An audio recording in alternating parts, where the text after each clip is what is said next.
Good evening, everyone. I am Aljan Cabillar Lopez, Bisowa, second year's first term.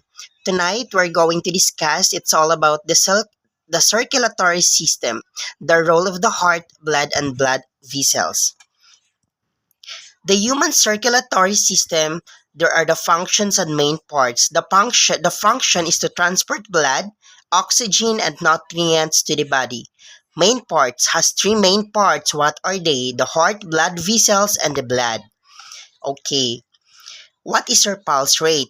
To check your pulse, place the tips of your index and middle finger on your wrist. Feel your pulse and count the beats for 15 seconds. Then multiply that number by 4 to find out how many times your heart beats in 1 minute. Where does the pulse came from? Okay, the heart.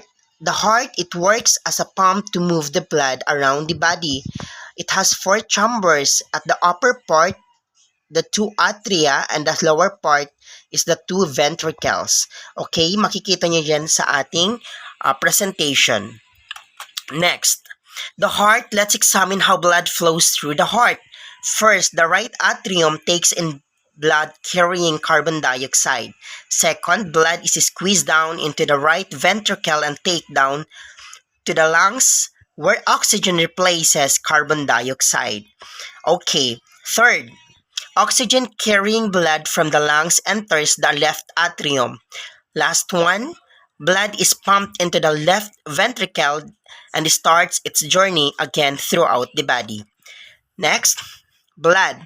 It is a special fluid primarily contained within the blood vessels. It has four main components: red blood cells, white blood cells, platelets, and plasma.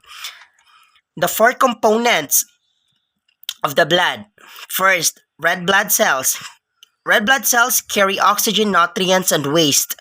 White blood cells fight diseases and protect the body from infection. Platelets. The platelets gather at the site of injury and help the clotting processes. Plasma. Straw-colored liquid where the other components float in. Okay, blood. Blood. When someone has a blood test, a small amount of blood is taken and kept in a tube for testing. To closely examine it, blood undergoes component separation, and one common method involves spinning it at very high speeds in a centrifuge. So, makikita nyo dito sa ating diagram, blood is divided into its components with the heaviest parts at the platform. So, from the bottom, start at the bottom, red blood cells, at the middle, white blood cells and platelets. Then the upper part, it is plasma. Okay, blood vessels. These are tubes and channels that carry blood throughout our body. There are three types of blood vessels: veins, arteries, and capillaries. Each one differs in size and structure. Okay, blood vessels. Artery.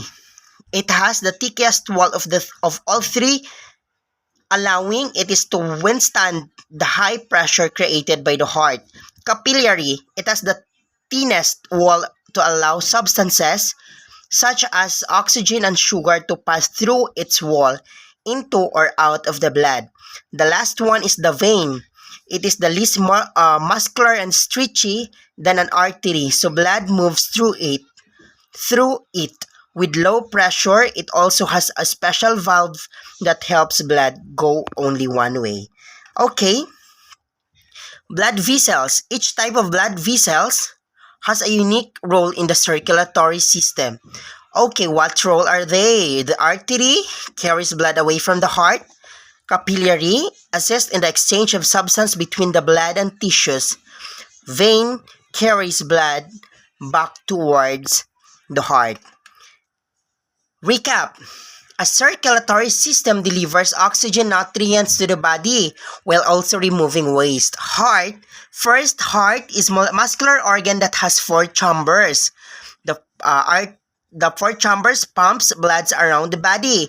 The blood has four components. What are they? Plasma, red blood cells, white blood cells, and the platelets. Carries oxygen, nutrients, and waste. The blood vessels has three types. What are they naman? Okay, arteries, veins, and capillaries. They are serves as channels for the blood. Okay?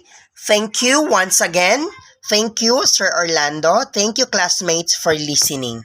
God bless.